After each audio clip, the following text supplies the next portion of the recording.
Hello there, I'm Kefir, and I'm going to show you today how you can make water kefir. First thing we're going to do is make our sugar water. We start with a glass bowl, a glass jar. And what I like to use, half of mountain spring water. This is what really works good for at least half of the jar, is mountain spring water. And you'll see how easy this is done, how quickly it can be done. So I get about half of a gallon of the mountain spring water. And then what I have is my Brita filter, which I found that the Brita filter, if you use it by itself, it doesn't work very good. But if you mix it with the mountain spring water, it works really good. So that's usually what I do. So we got about half of mountain spring. And I put some of the Brita water in here. I usually get it to about 2/3 of the gallon. I'll set this aside over here because we'll need it. Then what we're going to do is we're going to add our sugars. I like to use the Zulka sugar. This is a Mexican sugar, and it seems to be less refined, so it does really good for the water kefir. I have a 1/4 cup measuring cup, so I put 2 scoops of the Zulka, which gives me half a cup of Zulka. And then I put 1 scoop of any kind of white sugar. It seems like the water kefir likes to have different kinds of sugar. So I put 1 scoop of regular white sugar. And then one of the things about the water kefir is it really loves minerals. So I take and put about a scoop, maybe not quite a scoop, of brown sugar. Just give it more different kind of sugar.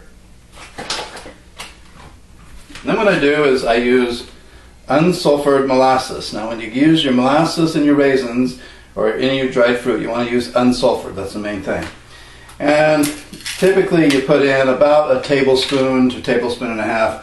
I've kind of over the time I've kind of learned that I put it about that much. And it's really not a science, it's just kind of whatever it works. Then what we do is we stir it up. I use this plastic spoon. Actually what I found works really good for me is this is half of a salad spoon, or a salad set. So this is the spoon half. So I stir it back and forth, really mixing it up. I do this first so that then the sugar has a chance to dissolve. And then when I go to put the grains in, most of the sugar will be dissolved at that point. So that kind of mixes up like that. And about enough right there. Set that aside. Now what we're going to do is we're going to strain the kefir off the kefir grains from the previous batch. I like to use plastic. Everything needs to be plastic or not metal. That's the main thing, not metal. So I like to have a plastic bowl and I have a plastic strainer. This happens to be a Tupperware strainer. Works really good. And over here I have my jar of kefir that has been sitting for about a day and a half. So I strain my kefir off. And now the raisins, I like to use raisins instead of a fig or anything else, simply because raisins are cheaper and I'm kind of cheap and I make enough of this stuff that I don't like to spend too much money. So I strain off, and the first little bit I usually get the grains and the lemon and all that, and so it goes down the disposal. And now I've got some kefir here. So now what I'm going to do is get my jars that I use, and I'm going to pour the kefir into the jar. And sometimes I spill a little bit. And I don't go all the way to the top because what I do is I seal the jar, and that lets it build up some, the fermentation builds up some carbonation in it, which I like to have the carbonation. So I want to make sure that I have room so when I open it, if the carbonation expands, it doesn't come bubbling out. I'm going to put that one aside. Get another bottle here.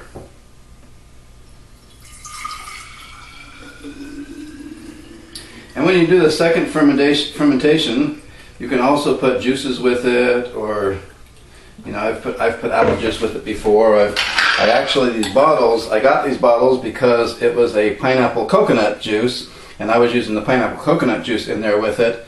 Usually you'd fill it up about this high with the kefir, and then put the rest of it in your juices. I've also used fresh squeezed orange juice. There's all kinds of juices you can use. So now I've got more room there. I can come back and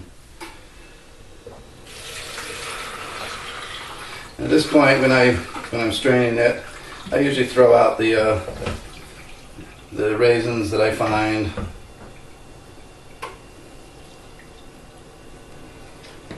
And that's that. That finishes that part of it. And you'll see I've got a whole lot of grains, so I'm going to have to strip off some grains today because I don't want that many grains. Bring this over here and use this bottle while I separate this one. Now what I do is I get my other bottle here, filter it off.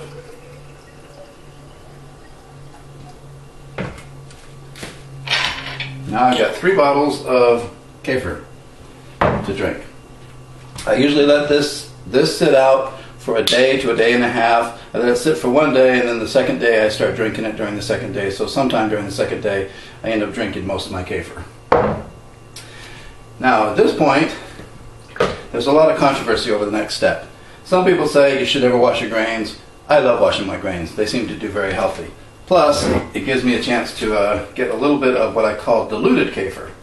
So what I do is I just take my Brita water and I pour it over the grains, just like that.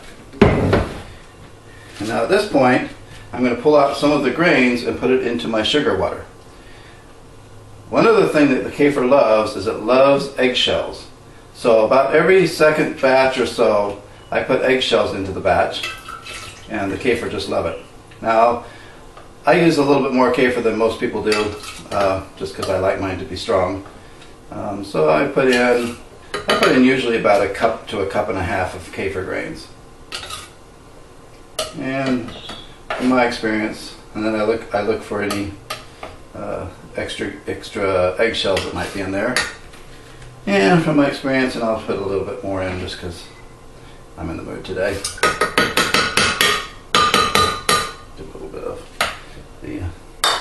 This is actually the consistency of the grains. You can see that it's kind of like a rubbery, what you'd call it. Anyways, now I have a whole bunch of grains left over, and these grains I can either eat them, I can dry them, or I can give them to friends. I happen to feed some to my animals. They love them. Basically, it's up to you what you do with them. But you really only need to have about a cup to a cup and a half of grains for your gallon jug. So I'll put those down here because I'm not going to use them right now. And then I told you that this is kind of like diluted kefir. So what I do with diluted kefir is I have some. Oh, that's the other thing. When you put all your kefir, it's good to use glass bottles. When you put it into the secondary stage with the lid, you want to make sure you have a glass bottle because the plastic will just explode. So what I do is I have these sorbet bottles, which I've gotten from drinking sorbet, which they used to come out with glass ones, now they don't. But what I do is I use the sorbet bottles, and I put my diluted kefir. Make sure that I got enough for both bottles.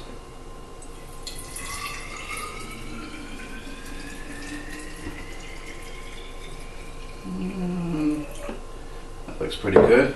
So I fill up my kefir. This is my diluted kefir, and what I do with this is these bottles, I'll put these bottles in my car, and then I'll use them while I'm driving around. Instead of drinking water, I drink my diluted kefir, which is kind of like having water, but it's also got your kefir with it too. So these are good for my driving around town, or driving on trips or whatever. Now I got a little bit of extra water left over, so what I do is I just dump it into my new batch, like that.